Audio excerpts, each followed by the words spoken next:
Welcome to CAGurujiClasses.com। आज इस video में बहुत इंपॉर्टेंट डिस्कशन है क्योंकि हर पर्सन के जुबान पर एक ही सेक्शन है इस वक्त, सेक्शन 43BH, जिसकी वजह से आपकी परचेजेस हो सकती है टैक्सेबल। जी हाँ, आपकी परचेज पे लग सकता है टैक्स।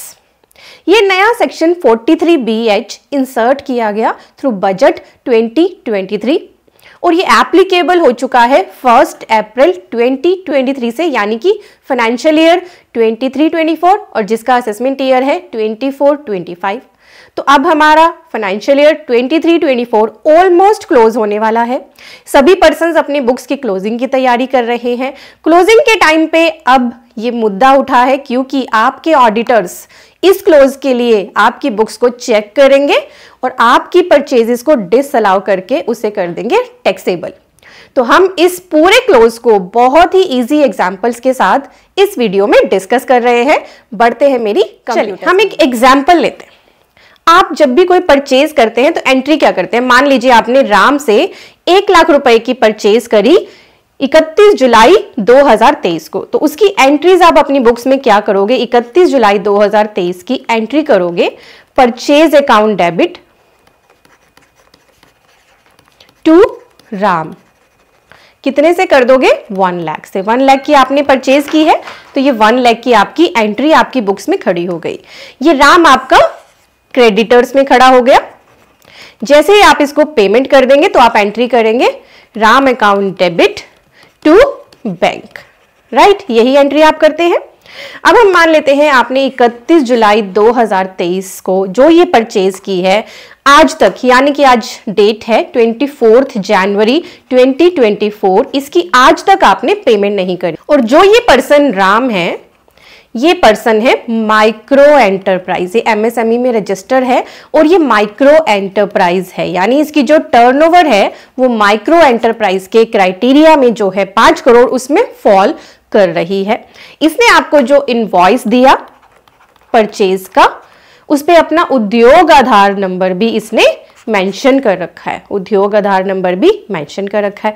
तो इनवॉइस से भी आपको पता चल जाता है कि ये पर्सन MSME में रजिस्टर है या नहीं। अगर किसी के इनवॉइस पे नहीं लिखा है, आप अपने क्रेडिटर्स की पूरी लिस्ट उठा लीजिए, बैलेंस शीट में देखिए, अपने क्रेडिटर्स की पूरी लिस्ट निकालिए और उन क्रेडिटर्स में से देखिए कि कौन से पर्सन ऐसे हैं जो MSME में रजिस्टर है। अगर पता नहीं चल रहा तो आप अपने सभी क्रेडिटर्स से ये इंफॉर्मेशन ले लीजिए। अब इसमें हुआ क्या? अभी तक तो क्या होता था, आपके पास सेक्शन जो था 43B ये बोलता था कि आपको सर्टेन पेमेंट्स तभी अलाउ करी जाएंगी जब आप उनकी पेमेंट कर दोगे, और पेमेंट के लिए आपको टाइम दिया जाता था इनकम टैक्स रिटर्न फाइलिंग की जो ड्यू डेट है तब तक के लिए। पर जो हमारा ये नया क्लोज आया सेक्शन 43BH, ये क्या बोलता है एक बार इसे समझते हैं। इसका आर्टिकल मेरे वेब पेज पर है जिसका लिंक आपको स्क्रीन पे भी दिख रहा है, डिस्क्रिप्शन और पिन कमेंट में भी है। यहां मैंने सारी चीजें डिटेल में डिस्कशन करी है। सेक्शन 43BH एज पर इनकम टैक्स एक्ट, उसकी लैंग्वेज पढ़ते हम क्या लिखा है।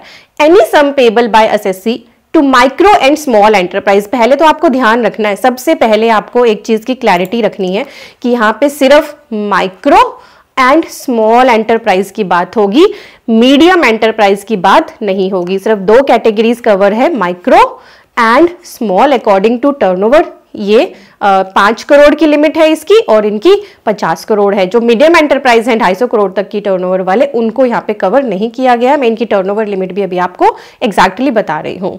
तो यहाँ लिखा है any sum payable by assessee to micro और small enterprise beyond the time limit specified in section 15 of MSME act shall be allowed only in computing the income referred in section 28 to that previous year in which such sum is actually paid by him। हो क्या रहा है अब समझिए, आपने law की language समझ ली। Law में सेक्शन 15 MSME एक्ट का रेफर करा गया है। ये सेक्शन बोलता है कि अगर आपका राम के साथ अग्रीमेंट है, आपने इसके साथ एग्रीमेंट बनाया हुआ है और एग्रीमेंट में लिखा है, पेमेंट टर्म्स होती हैं हर एग्रीमेंट के अंदर, इसकी पेमेंट टर्म्स के अंदर अगर मान लो आपने लिख दिया कि हम इसकी पेमेंट कर देंगे with in 60 days of invoice, तो MSME एक्ट कहता है कि हम आपके इस 60 डेज को कंसीडर नहीं करेंगे क्योंकि हमारे हिसाब से आपको MSME को 45 डेज के अंदर पेमेंट करनी ही है अगर आपका एग्रीमेंट है। ठीक है, अगर आपने यहाँ 30 डेज ले रखा है तो 30 डेज माना जाएगा, यानी कि 45 डेज अगर आपने ज्यादा दिन ले रखे तो 45 डेज, कम ले रखे हैं तो कम दिन, आपके एग्रीमेंट के हिसाब से। अदरवाइज अगर मान लीजिए राम के साथ आपका कोई एग्रीमेंट नहीं है, नो एग्रीमेंट, तो इस केस में 15 दिन दिए जाएंगे सिर्फ आपको राम की इस पेमेंट को करने के लिए। ठीक है, तो यही सेक्शन 43BH बोलता है कि आपने जो राम से ये 1 लाख की परचेज करी, ये आपने करी 31 जुलाई 2023 को। अगर आपका राम के साथ अग्रीमेंट है तो इसमें 45 डेज ऐड कर लो, जो बनेंगे आई थिंक अप्रोक्सीमेट 15 सितंबर 2023। इस डेट तक पेमेंट कर दो, ठीक है। या फिर नहीं करोगे तो आपका ये खर्चा, अगर आप पूरे फाइनेंशियल ईयर में भी इसे पे नहीं करोगे तो ये खर्चा आपका डिसअला हो जाएगा। या फिर अग्रीमेंट नहीं है तो आपको 31 जुलाई के 15 दिन के अंदर यानी कि 15 अगस्त तक राम की पेमेंट कर देनी है। और साथ ही अगर आप इन डेट्स के अंदर पेमेंट नहीं करते हो तो इंटरेस्ट का क्लोज भी एप्लीकेबल है, compound interest 3 times of the RBI rate. तो आजकल MSME में रजिस्टर होने का ये बहुत बड़ा बेनिफिट है कि आपकी पेमेंट्स टाइमली रिलीज होती हैं, और अगर टाइम पे पेमेंट नहीं होती तो आपको उस पे इंटरेस्ट भी मिलता है। ठीक है, अब यहाँ पे मैंने आपको बहुत इजी एग्जांपल के साथ बता दिया कि अगर आप राम की ये पेमेंट टाइम लिमिट के अंदर, फाइनेंशियल ईयर एंड होने के अंदर नहीं करते, मैं अभी आपको बहुत सारे एग्जांपल्स और इसमें कवर करके दूंगी तो आपको और अच्छे से क्लैरिटी होगी। तो आपका जो ये 1 लाख का परचेज है ना, मान लो आपका प्रॉफिट आ रहा है 50,000 जिसपे आपका टैक्स लगना है, इसमें ये 1 लाख की परचेज ऐड कर दी जाएगी टैक्सेबल इनकम के लिए। ये काम करेगा कौन? आपका ऑडिटर। ऑडिटर्स अब आपके सेक्शन 43BH के अकॉर्डिंग आपके क्रेडिटर्स को चेक करेंगे कि कहीं उसमें कोई ऐसा MSME क्रेडिटर तो नहीं है जिसकी पेमेंट आपको 45 या 15 डेज के अंदर करनी थी और आपने उसे पेमेंट नहीं करी फाइनेंशियल ईयर के एंड होने तक, इसीलिए वो खर्चा आपका डिसअलाउ होके इनकम में ऐड हो जाएगा और आपको वो उस पर टैक्स देना पड़ेगा। और वो फिर आपको फिर से दोबारा कब अलाउ होगा? जब आप उसकी एक्चुअल पेमेंट कर दोगे। ठीक है, तो अब आपने क्या करना है? अब आप सब अगर अकाउंटेंट हैं, ऑडिटर का तो पता चल ही गया। ऑडिटर तो आपकी क्रेडिटर की लिस्ट उठाएगा, देखेगा कौन से MSME है, कितना टाइम लिमिट गवर्नमेंट ने स्पेसिफाई कर रखा है और क्या उसके अंदर पेमेंट करी गई है या नहीं। तो ऑडिटर तो फटाफट आपके वो खर्चे करेगा डिसअलाउ। आप अगर अकाउंटेंट है तो अपने क्रेडिटर्स पे वर्क करिए, क्रेडिटर्स की लिस्ट निकाल लीजिए और चेक करिए कि उसमें MSME में रजिस्टर्ड पर्सन कौन से हैं। वैसे कि ना भी रजिस्टर्ड हो तो भी आपके लिए ये बेनिफिशियल है कि आप उनको टाइमली पेमेंट कर दें। अभी आपके पास टाइम है 31 मार्च तक सभी पेमेंट्स को खत्म करें, रिलीज कर दें, अदरवाइज आपके जो एक्सपेंसेस हैं वो डिसअलाउ हो जाएंगे। और ये क्लोज ऑलरेडी एप्लीकेबल है। जब ये बजट में आया था उसके बाद पर्सन्स ने इसे सीरियसली नहीं लिया कि क्या होगा, कुछ नहीं होगा। बट अब क्योंकि ईयर एंड आ गया है, सभी पर्सन्स बुक्स की क्लोजिंग में है, आपको अपने इन खर्चों को अगर अलाउ कराना है, आपकी जो परचेजेस हैं, चाहे वो गुड्स की हैं या सर्विसेज की हैं, जो आपने MS से की है, माइक्रो एंड स्मॉल एंटरप्राइज से, तो उसके लिए आपको जरूर उनको टाइमली पेमेंट करनी है।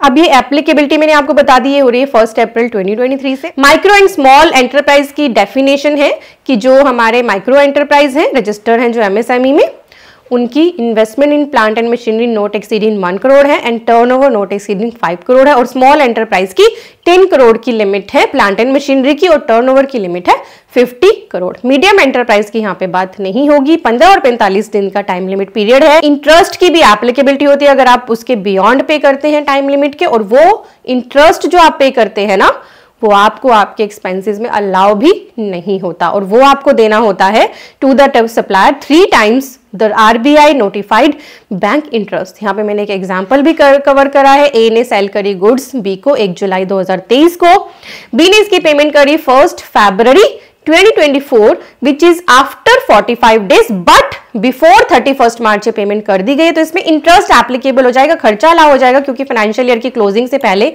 कर दिया गया पेमेंट, बट इस पे इंटरेस्ट एप्लीकेबल होगा और उस इंटरेस्ट की आपको आपके एक्सपेंसेस में डिडक्शन भी अलाउ नहीं होगी। तो ये मैंने आर्टिकल भी डिस्क्रिप्शन में दे दिया है, इसका लिंक आप इसको भी पढ़ लेना क्योंकि इसमें और भी चीजें लिखी हैं। अब जानिए एग्जाम्पल्स के साथ डिटेल में क्या कहता है 43BH। मैंने बहुत सारे एग्जाम्पल्स कवर। तो राम का एग्जाम्पल है, राम ने पूछा कि बजट आया, बजट में मैंने ये चीजें सुनी। मेरा एक इनवॉइस है, ये एप्लीकेबल होगा 1 अप्रैल 23 से। मान लो मेरा एक इनवॉइस है जिसकी डेट है 1 जनवरी 24।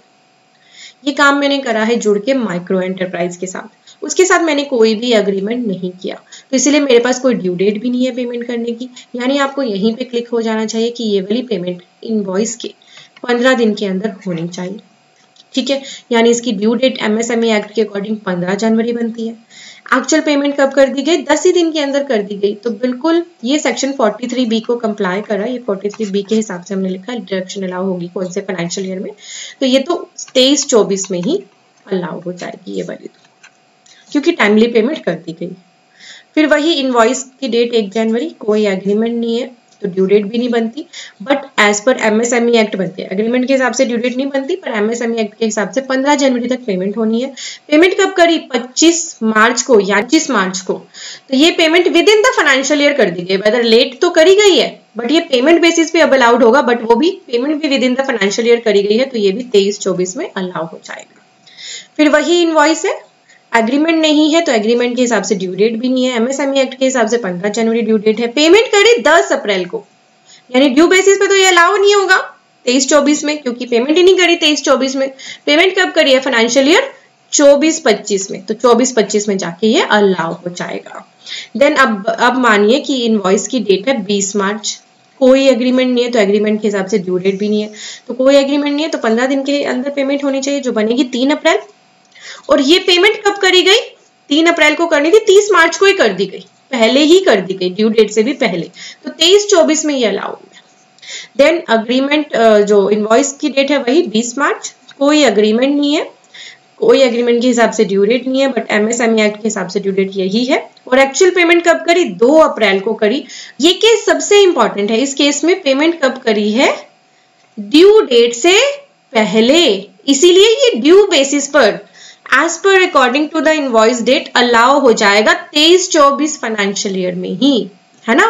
ये अक्रूवल बेसिस पर अलाउड हो जाएगा क्योंकि पेमेंट टाइम से भी पहले कर दी गई है। क्लियर हो गया आपको? ये अक्रूवल बेसिस पर अलाउ हो जाएगा। देन यही सेम केस है, इस केस में पेमेंट लेट करी गई है, टाइम से लेट, तो ये अगले फाइनेंशियल ईयर में अलाउड होगा। क्लियर हो गया? ये सबसे इंपॉर्टेंट केस था। अगर आपको ये समझ आ गया तो काफी ज्यादा क्लैरिटी आपको आ गई होगी। अगला है 1 जनवरी 24 का इनवॉइस डेट है। एग्रीमेंट हुआ है यहाँ पर एग्रीमेंट में टाइम पीरियड लिख दिया 30 दिन, तो एग्रीमेंट के हिसाब से पेमेंट की डेट है 30 जनवरी, क्योंकि एग्रीमेंट में पेमेंट की डेट जो टाइम लिमिट है वो 45 दिन से 30, जो एग्रीमेंट में डेट लिखी है वही ड्यू डेट रहेगी एज पर एमएसएमई एक्ट भी। इस केस में पेमेंट कब तक होनी थी? 30 जनवरी 24 तक। कब कर दी गई? 25 जनवरी 24 तक, तो बिल्कुल टाइमली करी गई है, ये अलाउ हो जाएगा इसी फाइनेंशियल ईयर में। अगले केस में भी 30 जनवरी को होनी थी, 25 मार्च को करी है पेमेंट, ये आफ्टर ड्यू डेट करी गई है, बट इसी फाइनेंशियल ईयर में कर दी गई है, तो इसीलिए ये 23-24 में अलाउ हो जाएगा। फिर 30 जनवरी तक होनी थी, पेमेंट करी है 10 अप्रैल में, तो अगले फाइनेंशियल ईयर में ये अलाउ होगा। देन 18 अगला हमारा इनवॉइस आ गया 20 मार्च को, 30 दिन के ही एग्रीमेंट पे है, 18 अप्रैल ड्यू डेट हो गई दोनों ही केसेस में, पर पेमेंट कर दी है पहले ही, ठीक है, तो ये पहले फाइनेंशियल ईयर में 23-24 में ही अलाउ हो जाएगा डिडक्शन के लिए। तो ये बहुत ही इंपॉर्टेंट ये वाला भी केस स्टडी हो गया। देन यही केस सिनेरियो चल रहा है, पेमेंट अब करी गई 15 अप्रैल को, 18 को करनी थी, 15 अप्रैल को करी गई, तो ये अक्रूवल बेसिस पर अलाउड हो जाएगा 23-24 फाइनेंशियल ईयर में। पेमेंट तो बाद में करी गई है बट टाइमली करी गई है, तो according to the invoice date ये अक्रूवल बेसिस पर अलाउ हो जाएगा। देन नेक्स्ट केस यही कंटिन्यू है, पर इस केस में 18 तारीख को पेमेंट करनी थी, 25 अप्रैल को करी गई, तो ये पेमेंट बेसिस पर कौन से ईयर में अलाउ होगा? 24-25 फाइनेंशियल ईयर में। तो मैं उम्मीद कर रही हूँ आपको क्लैरिटी होगी। अब हम 45 दिन का लेते हैं एक एग्जांपल। 1 जनवरी का इनवॉइस है, 45 डेज की टाइम लिमिट एग्रीमेंट पे लिखी है, यानी एग्रीमेंट के हिसाब से भी यही ड्यू डेट है और एमएसएमई एक्ट के हिसाब से भी, बट पेमेंट करनी थी फरवरी को, कर दी गई पहले ही जनवरी 24 में, तो 23-24 के लिए अलाउ हो जाएगा। अगले केस में 25 मार्च को कर दी गई, ये भी विद इन 23-24 कर दी गई, तो उस फाइनेंशियल ईयर में अलाउ हो जाएगा। नेक्स्ट केस में पेमेंट करी गई 10 अप्रैल 2024 को, 14 फरवरी तक करनी थी पर करी गई 10 अप्रैल तक, तो पेमेंट बेसिस पे ये अलाउड होगा 24-25 फाइनेंशियल ईयर में। देन अगला केस हमने बनाया 20 मार्च 24 की इनवॉइस डेट है, 45 दिन का क्राइटेरिया के हिसाब से 3 मई तक पेमेंट होनी है एज पर एग्रीमेंट भी और एज पर एमएसएमई एक्ट भी। पहले केस में पेमेंट करी गई 30 मार्च 2024, ड्यू डेट तो बाद में थी पर पहले ही पे कर दी गई, तो 23-24 में अलाउ हो जाएगा। फिर अगले केस में 15 अप्रैल 2024 को पेमेंट करी गई, 3 मई को पेमेंट होनी थी, पेमेंट पहले ही कर दी गई, तो ये अक्रूवल बेसिस पे according to the invoice date allow हो जाएगा। एंड अगले केस नेक्स्ट केस में यहाँ गलती से 25 अप्रैल लिखा है, 25 मई है, मतलब ड्यू डेट के बाद पेमेंट करी गई, तो जिस ईयर में पेमेंट करेगी उसमें ये अलाउ होगा 24-25। तो आपने एग्जाम्पल समझ लिए, अब आपको क्लैरिटी हो गई होगी एमएसएमई में कौन पर्सन कवर होंगे। एक क्वेश्चन और आता है कि क्या ट्रेडर्स जो एमएसएमई में रजिस्टर हैं उनके लिए भी ये क्लोज एप्लीकेबल है। कुछ ट्रेडर्स कुछ स्पेशल पर्पस के लिए एमएसएमई में कवर हुए थे, उनको इसमें कंसीडर नहीं किया जाएगा अकॉर्डिंग टू माय अंडरस्टैंडिंग। और आपको अब बहुत ही ध्यान से अपने क्रेडिटर्स को चेक करना है और जिसकी पेमेंट मैंडेटरी रिक्वायर्ड हो 31 मार्च 2024 से पहले करना अकॉर्डिंग टू दिस 43BH, उसको ज़रूर कर लेना ताकि आपका वो खर्चा डिसअलाउ ना हो और आपके ऑडिटर्स इसको बहुत अच्छे से चेक करेंगे। तो please prepare your books according to this. Video से अगर आपने कुछ सीखा है, कुछ आपको हेल्प मिली है, तो वीडियो के नीचे है सब्सक्राइब बटन, इस पर आप क्लिक कर लीजिए। ये आपके लिए बिल्कुल फ्री है, बट इससे हमारी बहुत हेल्प हो जाती है। और आपके साथ जो मैंने आर्टिकल डिस्कस करा है उसका लिंक वीडियो के डिस्क्रिप्शन और पिन कमेंट में है, आपको स्क्रीन पे दिख रहा है। आप हमारे वेब पेज पर आइए textupdates.cagurujiclasses.com। यहाँ पे हमारे बहुत इंपॉर्टेंट आर्टिकल्स एक्टिव रहते हैं, आप इनको शेयर भी कर सकते हो अदर पर्सन्स के साथ। यहाँ पे ऑप्शंस है, चाहे वो आपका फेसबुक है, ट्विटर है, टेलीग्राम है, इंस्टाग्राम है, कहीं भी आप इजीली शेयर कर सकते हो। और हम भी अदर सोशल मीडियाज पे एक्टिव है, जैसे कि YouTube, Facebook, Instagram, Telegram, Twitter, WhatsApp channel. तो आप हमारे साथ कनेक्ट हो जाएं ताकि आप कोई भी इंपॉर्टेंट अपडेट मिस ना करें। साथ ही अगर आप कोर्सेज में इंटरेस्टेड हैं, एडवांस लर्निंग आप करना चाहते हैं, तो हमारे वेबसाइट को विजिट करें cagurujiclasses.com। प्लीज़ ध्यान रखें, यही हमारा वेब पेज है cagurujiclasses.com। किसी भी फ्रॉड वेबसाइट पे आपको नहीं जाना है। आपको यहाँ पर लिंक मिलेगा कोर्सेज का। कोर्सेज सेक्शन में आप देख सकते हैं हमारे कोर्सेज एक्टिव हैं, जैसे trademark, company registration, TDS and TCS, GST, income tax, ITR and automation of balance sheet, accounting. GST 99 से आपको लिमिटेड वैलिडिटी कोर्सेज में मिलेगा। तो हमारे कोर्सेज दो तरह के, life time validity and limited validity. तो जिसमें भी आप इंटरेस्टेड है कोर्स में, उस पर क्लिक करिए, उसके करिकुलम को ध्यान से पढ़िए कि क्या क्या उसमें कवरेज है, क्या यह आपका पर्पज सॉल्व कर रहा है। अगर आपको लगे यस आपका पर्पज इससे सॉल्व हो रहा है, तो आप इसे ऐड टू कार्ट करिए और आप यहाँ पर हमारे कोर्सेज में एनरोल हो जाएंगे। तो यहाँ आपको कोर्सेज तो दिख ही रहे हैं, साथ ही हमने बहुत सारे कॉम्बो भी बना रखे हैं, क्योंकि बहुत सारे पर्सन ये सोचते हैं एक ही कोर्स लेके मेरा बेनिफिट मुझे नहीं होगा, क्योंकि मैंने तो अपनी कंसल्टेंसी स्टार्ट करनी है, तो मैं एक से ज़्यादा कोर्स लेना चाहता हूँ। तो कॉम्बो बना दिए गए हैं ताकि आपको उस पर थोड़ा सा एक्स्ट्रा डिस्काउंट ऑफर हो सके। तो आप जो भी कॉम्बो आपको अच्छा लगे, यहाँ पे 9 तरह के कॉम्बो है, आप उनमें एनरोल कर सकते हैं।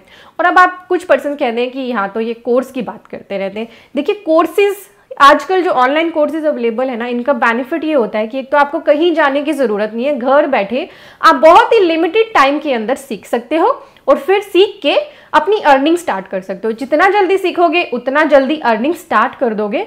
इसीलिए ये ऑनलाइन कोर्सेज आपके हेल्प के लिए ही प्रोवाइड करे जाते हैं और इनमें प्राइसिंग इसलिए रखी जाती है क्योंकि ऑनलाइन कोर्सेज प्रोवाइड करने में आपके लिए हमारे को सर्वर की कॉस्ट और भी बहुत सारी कॉस्ट बियर करनी पड़ती है। तो फ्री में पूरा स्ट्रक्चर कोर्स देना बिल्कुल भी पॉसिबल नहीं होता और बहुत ही मिनिमम प्राइस पे ऑलरेडी आपको ये कोर्सेज अवेलेबल कराए जाते हैं। आप इनसे बेनिफिट लीजिए। आप अगर इसकी कॉस्ट देखेंगे ना, तो इतना कॉस्ट तो आप शायद ट्रेवलिंग पे लगा देंगे, इतना पैसा तो अगर आप ऑफलाइन लेने जाएंगे कहीं से क्लास। तो इनका बेनिफिट लीजिए, अपनी स्किल्स को इम्प्रूव करिए। जितना लर्न करेंगे उतनी ही जल्दी अर्न करेंगे। किसी ने सही कहा है, best investment is to invest in yourself. जब तक अपने ऊपर काम नहीं करोगे तब तक आप लाइफ में ग्रो नहीं कर पाओगे। तो आपके बेनिफिट के लिए ही हमारी वेबसाइट पे ये सभी कोर्सेज अवेलेबल हैं। यहाँ हमारे वेब पेज पर FAQ भी अवेलेबल है। कोई भी आपको क्वेरी आ रही है कोर्स रिलेटेड, यहाँ पे दिए। अदरवाइज आपके पास एक कॉन्टैक्ट अस की ऑप्शन है, यहाँ पे हमारी ईमेल आईडी और मोबाइल नंबर अवेलेबल है। आप व्हाट्सएप पे भी हमारे साथ बात कर सकते हो, मोबाइल पे भी कॉल पे बात कर सकते हो टीम के साथ। और हाँ, यहीं से हमारा जो टेक्स्ट अपडेट्स का पेज है, जहाँ से आपको डेली हमारे इंपॉर्टेंट आर्टिकल मिल सकते हैं, वो भी अवेलेबल है। और cagurujiclasses.com को आप चाहे तो अपने कंप्यूटर से एक्सेस करिए या फिर इसकी एंड्रॉयड ऐप भी अवेलेबल है। अपने मोबाइल में एंड्रॉयड ऐप इसकी डाउनलोड कर ले, CA Guruji classes. Thank you so much for watching.